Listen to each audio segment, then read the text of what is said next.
নমস্কার বন্ধুরা, আমার চ্যানেলে সকলকে স্বাগত জানাই। আজকে আপনাদের সঙ্গে শেয়ার করছি পাকা আম আর নারকেল দিয়ে আইসক্রিম রেসিপি। তো আইসক্রিমটা আমি কিভাবে বানাচ্ছি দেখতে থাকুন। আইসক্রিম বানানোর জন্য আমি এখানে ছোট সাইজের আম নিয়েছি আর নিয়েছি হাফ মালা নারকেল। নারকেলটা কুড়িয়ে পেস্ট করে নারকেলের দুধটা বার করে নেব আর আমগুলো কেটে আমের পাল্প বার করে নেব। আমি প্রথমে আমের মুখের দিকটা এইভাবে কেটে নেব। এটা ভিতর থেকে আটিটা বার করে নিতে হবে। খুব সাবধানে এই কাজটা করতে হবে যেন খোসাটা কেটে না যায়। আমের আটিটা আমি খুব সাবধানে আস্তে আস্তে বার করে নেব। এইভাবে খোসাটা নিয়ে নেব। সব আমগুলো থেকে এইভাবে আটিটা বার করে নিচ্ছি। ছুরি দিয়ে আমের আটিটা বার করতে যদি আপনাদের অসুবিধা হয়, ঠিক এইভাবেও আপনারা বার করে নিতে পারেন। আমটা প্রথমে এইভাবে দিয়ে খুব ভালোভাবে টিপে টিপে নেব। পাকা আম তো প্রচুর রস এইভাবে বেরিয়ে যাবে। সবগুলো আম বার করা হয়ে গেল। এবার আমি আমটা পেস্ট বানিয়ে নেব আর নারকেলটা কুড়িয়ে নারকেলের পেস্ট বানিয়ে নারকেলের দুধটা বার করে নেব। নারকেলটা পেস্ট করে ছাঁকনিতে করে ছেঁকে নারকেলের দুধটা বার করে নিয়েছি। আমার ফ্রেশ নারকেল ছিল, গাছের ফ্রেশ নারকেল, জন্য দুধটা খুব ঘন, খুব সুন্দর বেরিয়েছে দুধ। আমের পাল্পটাও পেস্ট বানিয়ে নিয়েছি। গ্যাস অন করে একটা কড়াই বসিয়ে দিয়েছি। নারকেলের দুধটা কড়াইয়ের মধ্যে দিয়ে দিচ্ছি চিনিটা আপনারা যেমন মিষ্টি খেতে চাইবেন সেই মতো দেবেন। আমার আমটাও মিষ্টি, সেই জন্য খুব বেশি দেব না। চিনিটা দিয়ে মিডিয়াম আছে আমি একটু জাল করে নিচ্ছি। জাল করতে করতে অনেকটাই ঘন হয়ে যাবে। জাল করতে করতে নারকেলের দুধটা অনেকটা ঘন হয়ে গেছে, আমি একটু তুলে নিচ্ছি। একটা বাটির মধ্যে কিছুটা তুলে রাখছি। এবার আমের পাল্প দিয়ে দিচ্ছি। আমের পাল্পটা দিয়েও কিছুক্ষণ জাল করে নেব। একদম লো ফ্লেমে জালটা করতে হবে। অনেকটাই ঘন হয়ে গেছে, আমি আরও একটু ঘন করে নেব। এখন পাকা আমের সিজন। এইভাবে আপনারাও একবার পাকা আম আর নারকেল দিয়ে আইসক্রিম বানিয়ে দেখুন।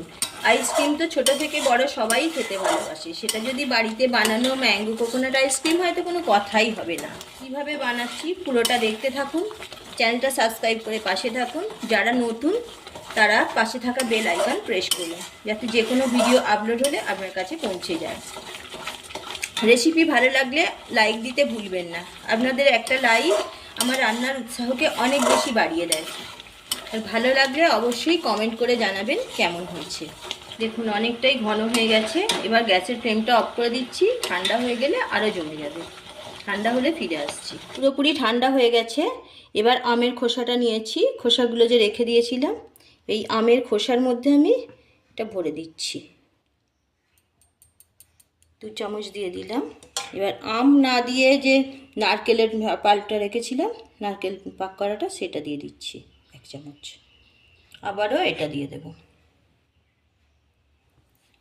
2 চামচ দিয়ে দিলাম। উপর থেকে আরও একটু এটা দিয়ে দিচ্ছি। একটা টিফিন কৌটো নিয়েছি, এর মধ্যে বসিয়ে দিচ্ছি। এইভাবে সবগুলো রেডি করে নিচ্ছি। সবগুলো আম ভরা হয়ে গেছে।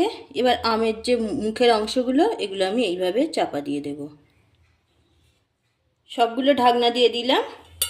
এবার টিফিন কৌটোর ঢাকনাটা বন্ধ করে ডিপ ফ্রিজের মধ্যে রেখে দেব ওভারনাইট আইসক্রিমটা ফ্রিজে রেখে দিয়েছিলাম।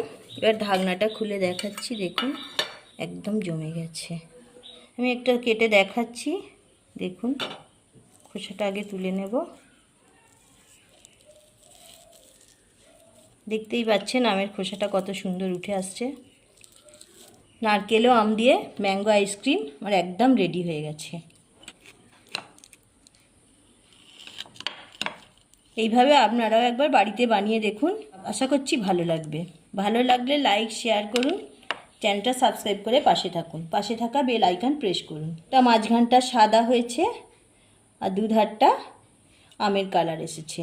এইভাবে আইসক্রিম বানিয়ে বাচ্চাদের দিন, ওরা খুব খুশি হবে। বাচ্চারা তো আইসক্রিম খেতে খুবই পছন্দ করে, বড়রাও পছন্দ করে। তো বাচ্চারা যখন তখন আইসক্রিমের বায়না করে, ম্যাঙ্গো আইসক্রিম এভাবে বানিয়ে দিলে ওরা খুব খুশি হয়ে খাবে। ভালো থাকুন, সুস্থ থাকুন। আবারও দেখা হচ্ছে অন্য কোনো এপিসোডে।